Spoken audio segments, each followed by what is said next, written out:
नमस्कार, मैं हूं सुरभि सिंह और स्वागत है आपका हमारे चैनल नेक्स्ट 9 लाइव पर।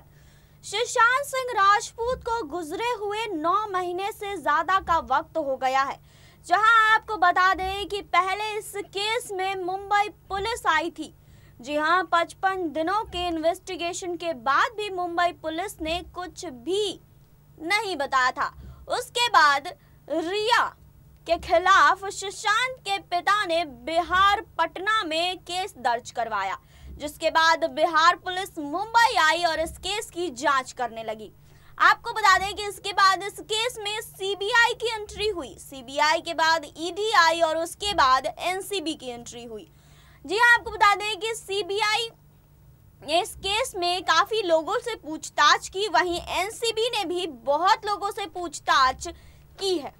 वहीं इस केस में काफी लोगों का नाम सामने भी आया, जहां रिया चक्रवर्ती को गिरफ्तार किया गया, शौविक चक्रवर्ती को गिरफ्तार किया गया। वहीं बॉलीवुड के बड़े बड़े एक्टर और एक्ट्रेसेस का भी नाम इस केस में सामने आ चुका है और पूछताछ के लिए भी उन्हें बुलाया जा चुका है। वहीं आपको बता दें कि एनसीबी ने अपनी चार्जशीट दाखिल कर दी है। उसमें 33 आरोपी सामने आए हैं, जिसमें आपको बता दें कि रिया चक्रवर्ती और शौविक चक्रवर्ती का नाम भी शामिल है और जितने भी एक्ट्रेसेस का बयान लिया गया है वो सारे बयान इस चार्जशीट में हैं। जी हाँ, आज इस रिपोर्ट में हम आपको अब तक की सारी अपडेट्स देने वाले हैं कि एनसीबी ने अब तक इस केस में क्या खुलासे किए हैं, कितने लोगों से पूछताछ की है, क्या कुछ किया है एनसीबी ने सुशांत केस में, हम आपको बताएंगे। लेकिन यहाँ नहीं, आइए इस रिपोर्ट में।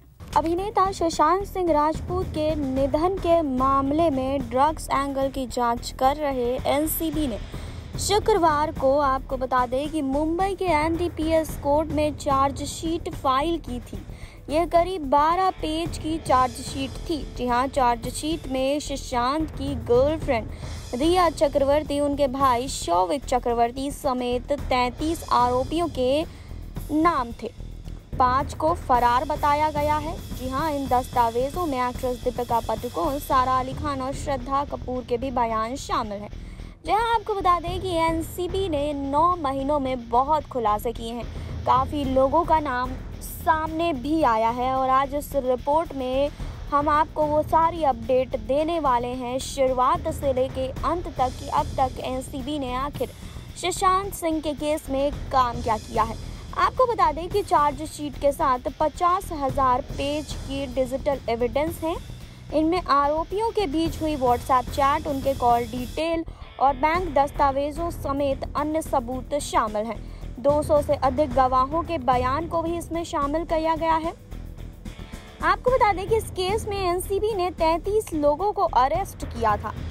इनमें रिया, उनके भाई शौविक के अलावा सुशांत के manager Samuel Miranda, Dipesh Sawant और कई ड्रग पैडलर शामिल हैं। जी हाँ, इस केस से मिले सुराग के बाद एक अन्य केस में एनसीबी ने बॉलीवुड के कुछ नामचीन एक्ट्रेसेस से भी पूछताछ की थी। जहां सूत्रों के मुताबिक इस मुख्य चार्जशीट के 3 महीने के बाद एनसीबी ने एक सप्लीमेंट्री चार्जशीट भी कोर्ट में पेशी की थी। आपको बता दें कि जिसमें कई बॉलीवुड सेलिब्रिटीज के नाम हो सकते हैं। आपको बता दें कि सुशांत के निधन के 2 महीने बाद उनके पिता ने पटना में केस दर्ज कराया था। जी हाँ, ये केस सुशांत की गर्लफ्रेंड रिया और रिया के परिवार के सदस्यों समेत 5 लोगों के खिलाफ था। जी हाँ, इन सभी पर सुशांत के 17 करोड़ रुपए हड़पने का आरोप लगाया गया था। जी हाँ, आपको बता दें कि इसके बाद रिया ने सुप्रीम कोर्ट से ये केस मुंबई ट्रांसफर करने की गुहार लगाई थी।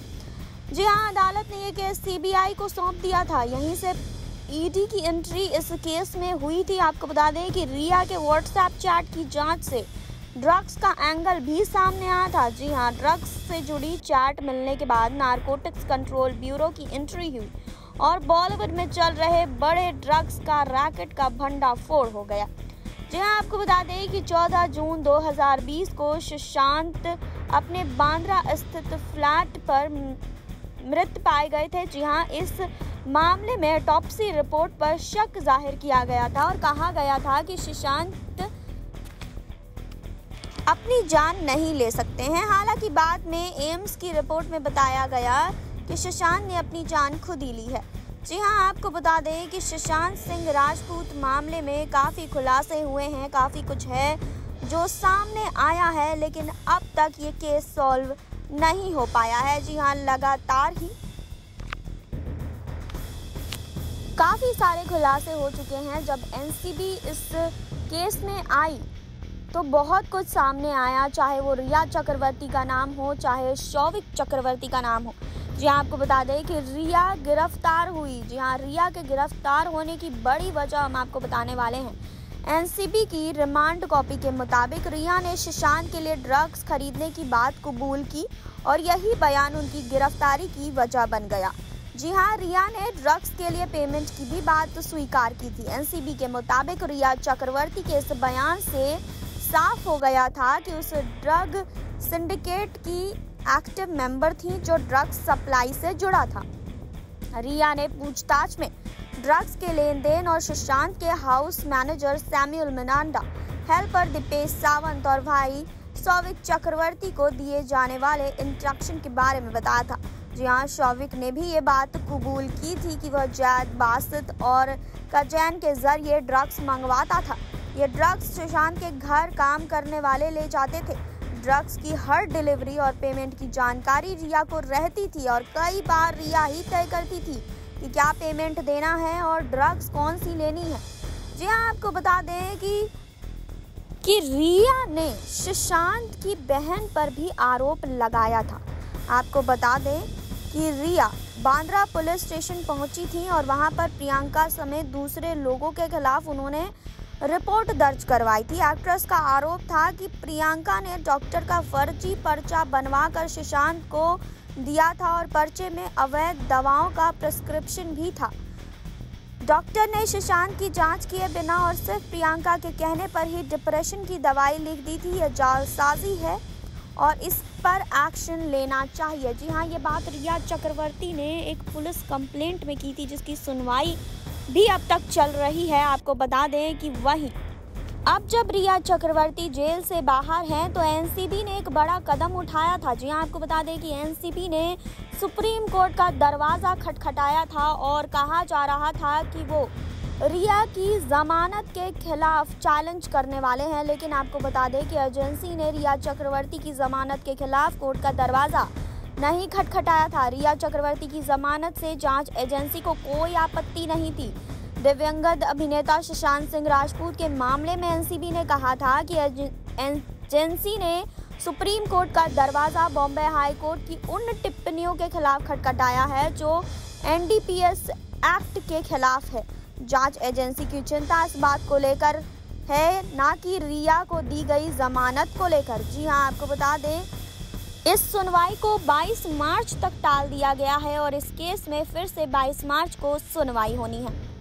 जी हाँ, तो आपने देखी अभी यह रिपोर्ट, आपने जाना अब तक के इन्वेस्टिगेशन के बारे में। जी हाँ, तो रिया चक्रवर्ती के खिलाफ सुप्रीम कोर्ट में एनसीबी ने उनकी जमानत को चैलेंज किया था, ये कहा जा रहा था। लेकिन जब एनसीबी सुप्रीम कोर्ट गई तो वहां उन्होंने यही कहा कि उन्हें रिया की जमानत से कोई आपत्ति नहीं है, लेकिन जो भी बॉम्बे कोर्ट में टिप्पणी दी गई है, आपत्ति उन्हें इससे है। जी हाँ, इस केस पर फिर से सुनवाई होने वाली है 22 मार्च को। बने रहिए हमारे साथ, लाइक करें, सब्सक्राइब करें और बेल आइकन दबाना बिल्कुल ना भूलें।